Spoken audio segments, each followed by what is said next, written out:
নমস্কার বন্ধুরা, আজকে আবার একটি নতুন ভিডিও নিয়ে চলে এসেছি। কথাতেই তো আছে বাঙালিদের 12 মাসে 13 পার্বণ। 14ই জানুয়ারি ছিল মকর সংক্রান্তি, পৌষ পার্বণ, পিঠে পায়েস করার দিন। ওই দিন প্রত্যেকের ঘরে ঘরে কিন্তু পিঠে পায়েস হয়ে থাকে। আমার বাপের বাড়িতেও কিন্তু পিঠে পায়েস হয়েছে। আমি সকাল সকাল চলে গিয়েছিলাম আমার বাপের বাড়িতে পিঠে পায়েস করার জন্য।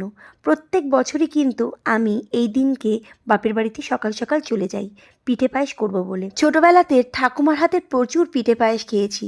ঠাকুমা চলে যাওয়ার পরে মা কাকির হাতে প্রচুর পিঠে পায়েস খেয়েছি। এখন মা কাকির বয়স হয়েছে, তারা এখন পারে না সব কিছু সামল দিতে। তাই জন্যই প্রত্যেক বছর আমি এই দিনটিতে ঠিক চলে যাই বাপের বাড়িতে পিঠে পায়েস করার জন্য। আর আমার হাতের পিঠে পায়েস খেতে কিন্তু আমার ভাই বোনেরা খুবই ভালোবাসে। তো সেই কারণের জন্যই ওই দিনটায় আমি সবার জন্য পিঠে পায়েস করে থাকি বাপের বাড়িতে গিয়ে। আর ওই দিনটায় আমরা ভাই বোনেরা সবাই একসঙ্গে হয়ে পিঠে পায়েস খাই এবং খুব মজা করি। আপনাদের কার কার বাড়িতে কত রকম পিঠে হয়েছে অবশ্যই কিন্তু কমেন্টে আমাকে জানাতে ভুলবেন না। মকর সংক্রান্তির শুভেচ্ছা জানাতে এবং এই ভিডিওটি পোস্ট করতে দেরি হলো বলে সবার কাছে কিন্তু ক্ষমা চেয়ে নিলাম। আর আমার আজকের ভিডিওটি আপনাদের ভালো লাগলে পরে অবশ্যই কিন্তু লাইক করবেন, শেয়ার করবেন এবং আমার পেজটি ফলো করবেন। তো আজকের মতন ভিডিওটা আমি এখানেই এন্ড করব। দেখা হবে আপনাদের সঙ্গে আরেকটি নতুন কোনো ভিডিওতে।